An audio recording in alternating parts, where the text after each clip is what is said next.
আগামী 6 মাস আরো অঘটন ঘটবে। ঝড় আসছে, ঝড়। সেই ঝড় এই পরিবারকে তছনছ করে দেবে।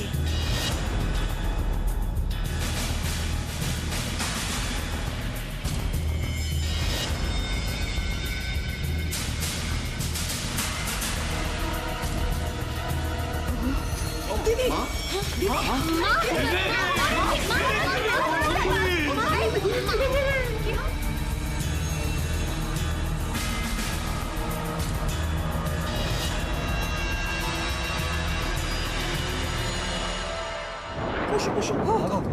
মা তুমি এখন ঠিক আছে তো মা? ও মা, অগ্নি, হ্যাঁ মা, অগ্নি, তুমি ঘরে চলো মা, তোমার একটু রেস্টের দরকার। না, আমি কি করেছি অলক্ষণী মেয়ের হাত থেকে তোকে বাঁচাবো আমি তো বুঝতেই পারছি না।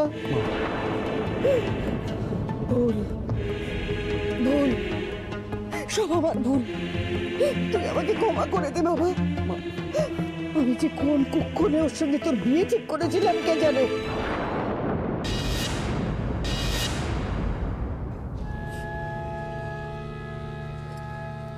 তুমি আবার শুরু করলে এসব কথা? দেখো তোমার শরীর খারাপ, কেন তুমি এসব কথা আবার বলতে শুরু করলে? কি ঠিক কি ভুল আমি জানি না দাদা, তবে ওকে যখন এত বড় একটা কাজের দায়িত্ব দেওয়া হয়েছিল ওর আরো সাবধান হওয়া উচিত ছিল। ওর উচিত ছিল সব দিক ভালোভাবে দেখে নেওয়া।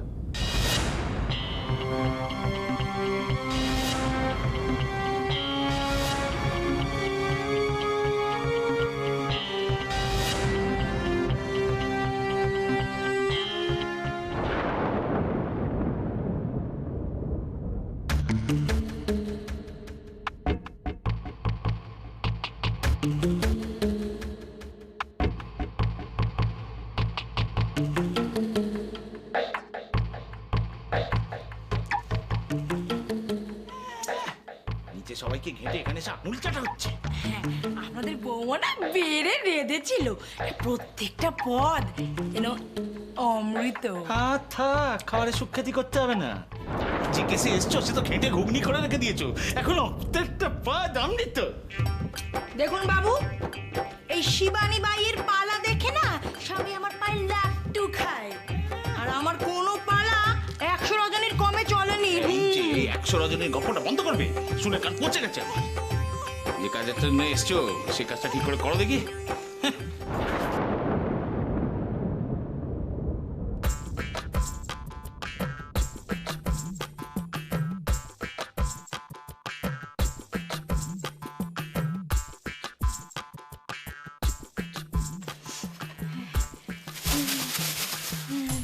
এই যে এবার বসো, বসে এগুলো গিলে কুটে আমায় উদ্ধার করো।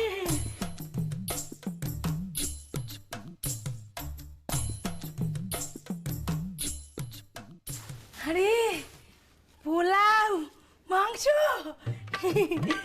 এই যে আদিক্ষেতা না করে মেনু কার্ড না হয়ে কপ কপ করে খেয়ে আমায় উদ্ধার করে।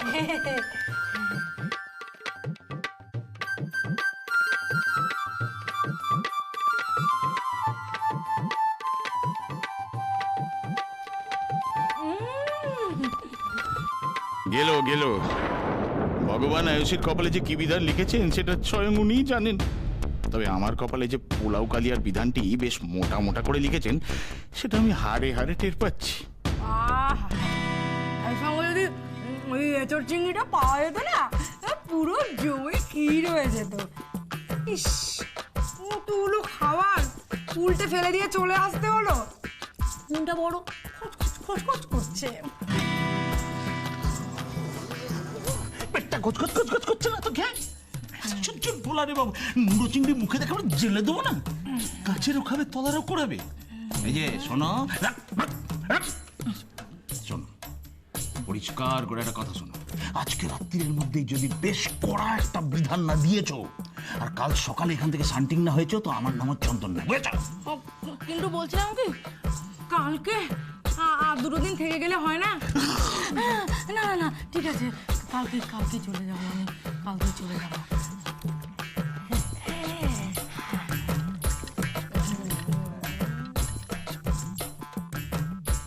আরে বাপরে, এ তো আমার থেকেও হারে বাইতা, খালি খেয়ে মরবে।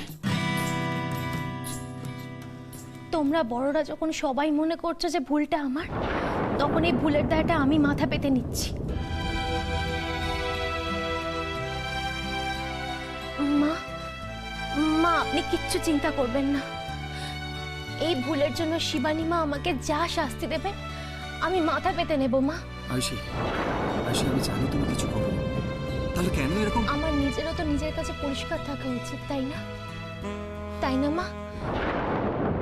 যাক, এতক্ষণে উঠ এসেছে পাহাড়ের নিচে। মা এখন আপনি বলুন আমি কি করব? আমার সঙ্গে শিবানী মায়ের কাছে চলো।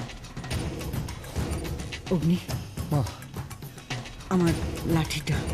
হ্যাঁ মা, বান্টি, আমি দিচ্ছি। চলো। সাবধানে মা। বান্টি,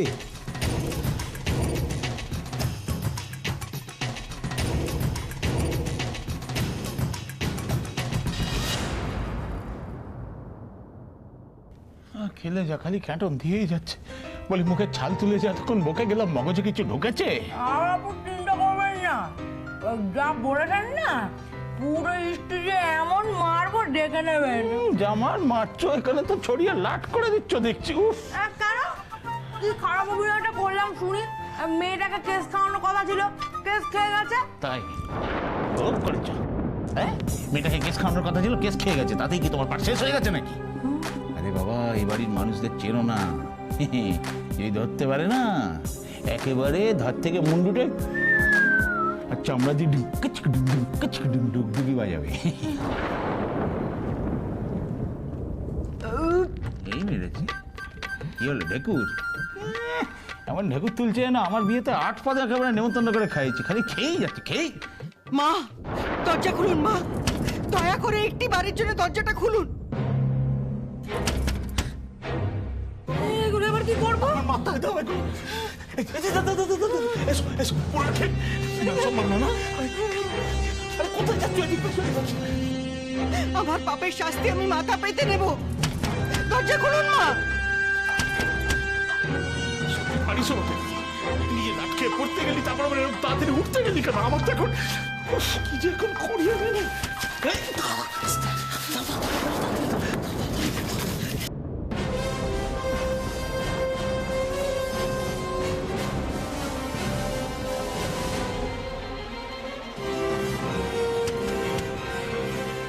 আরে গেলে কোথায়? তাড়াতাড়ি এসো, চান করতে গেছো, হাত দিতে বলেছি।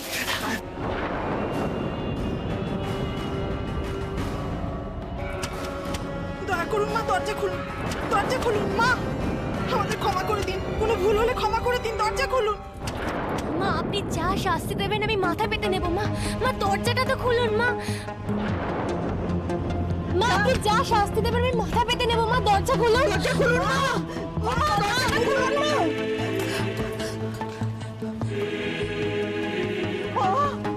মা গো। কি চন্দন, তুমি এখানে? কি বলবো জামাই বাবু, আমি এতক্ষণ মায়ের পায়ে হচ্ছে দিয়ে রাক্ষর দিচ্ছিল, কিন্তু উনি তো মৌনিব্রত ভাঙলেন তো। দেখুন আপনারাই যদি পারেন মৌনিব্রত ভাঙেন তো দেখুন। কোথায় যাচ্ছ তুমি? চলো চলো, মায়ের কাছে ক্ষমা চাইবে। চলো চলো, মার পা ধরে ক্ষমা চাও, ক্ষমা চাও।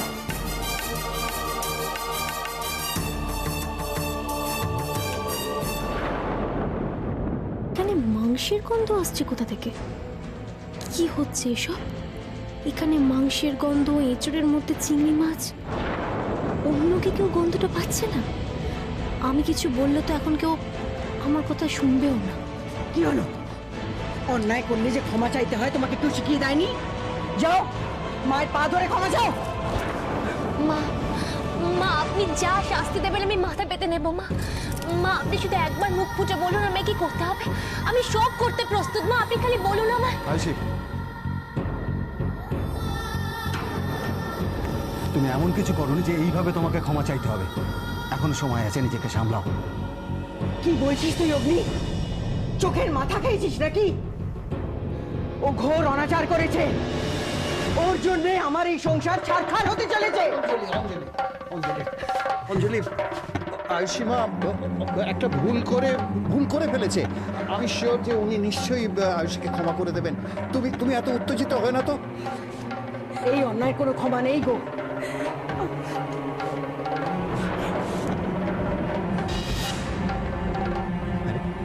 বলছি এই ঘরে সামহাও তোরা কি একটা মাংস গন্ধ পাচ্ছিস? হ্যাঁ, ঠিক বলেছিস।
সে কি মৃত্যুর মাসুর মানে?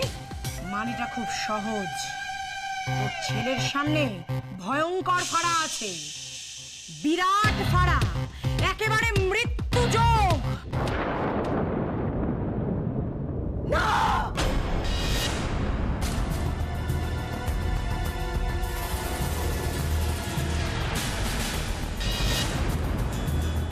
আর তোর এই ছেলের মৃত্যুযোগের কারণ তোর এই বৌমা।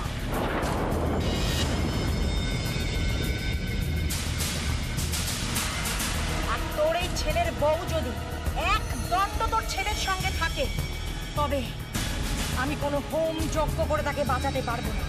আর আমি কেন, স্বয়ং ভগবানও তাকে বাঁচাতে পারবে না।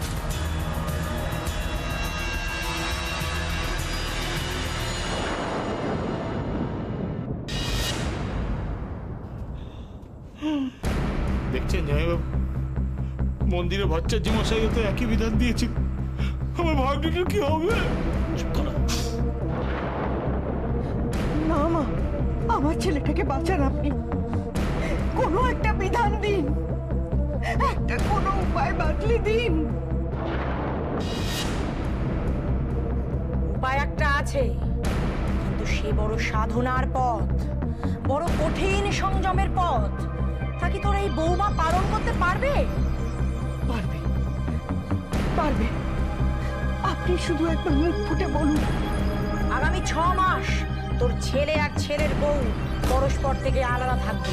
এমনকি তারা পরস্পরের মুখ পর্যন্ত দেখতে পারবে না।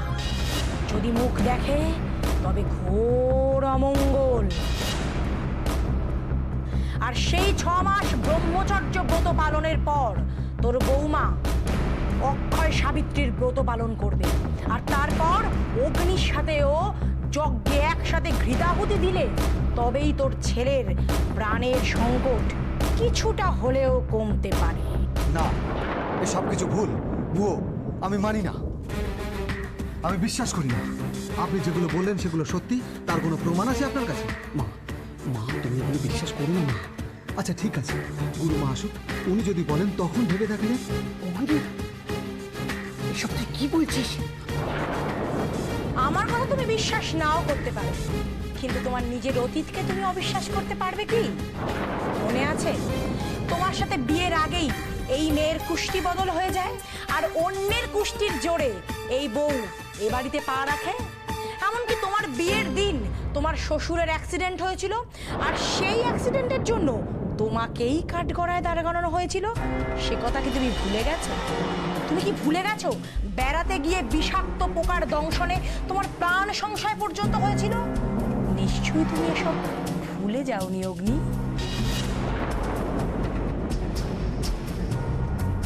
শিবানী মা এই সমস্ত কথা জানলেন কি করে? সত্যি কি তিনি কোনো অলৌকিক শক্তির অধিকারিণী? আপনি এসব কথা কি করে জানলেন? আমি তো ত্রিকালদর্শী। আমি এখানকার সবার ভূত ভবিষ্যৎ বর্তমান সব জানতে পারি। তারা কথায় কথায় বলেছিলাম, এ তো দেখছি একেবারে সময় মতন স্ক্রিপ্টে গুজে দিয়েছে। আর এই যে বিয়ের পর থেকে তুমি একের পর এক ফাড়ার সম্মুখীন হচ্ছ, তার জন্য দায় কিন্তু তোমার এই স্ত্রী। দেখলি তো, আমি যখন কথাগুলো বললাম তখন কেউ কথাগুলো কানে তুললে না। সেদিন ভট্টাচ মশাইও বললেন, তখনও কেউ বিশ্বাস করলে না। আর আজ শিবানী মা ওই একই কথা বলছেন। আচ্ছা, সবাই মিলে একসঙ্গে তো ভুল বলতে পারে না। তবু আমি বিশ্বাস করি না মা।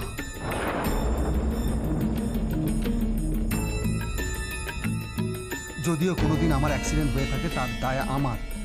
কেন শুধু শুধু আয়ুষীকে দোষীর কাঠগড়ায় দাঁড় করাচ্ছ? ওর কোনো দোষ নেই মা। ও এখানেই থাকবে আমাদের সঙ্গে। কোনো ব্রত যজ্ঞের দরকার নেই। আমি তো কিছুতেই বুঝতে পারছি না।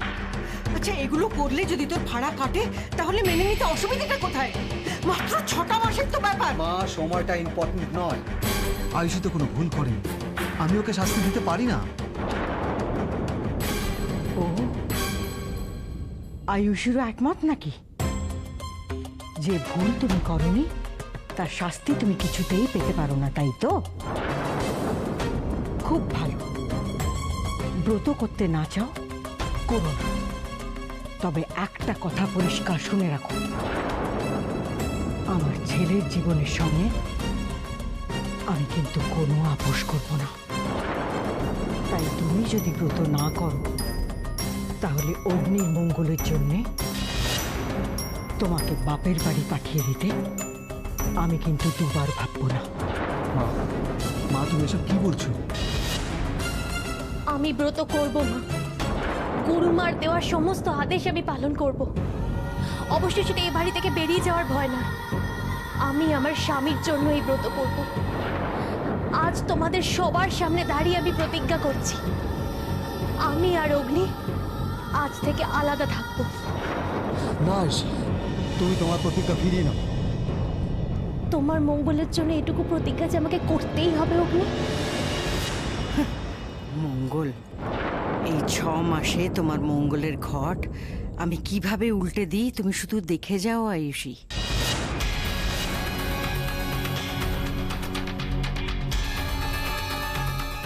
না বৌদি, তুমি এই ব্রত করবে না।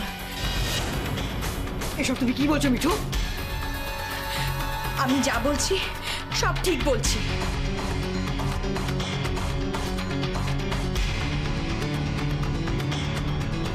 আজকে এখানে যা যা ঘটনা ঘটছে তার সম্পর্কে আমি তোমাদেরকে কিছু বলতে চাই।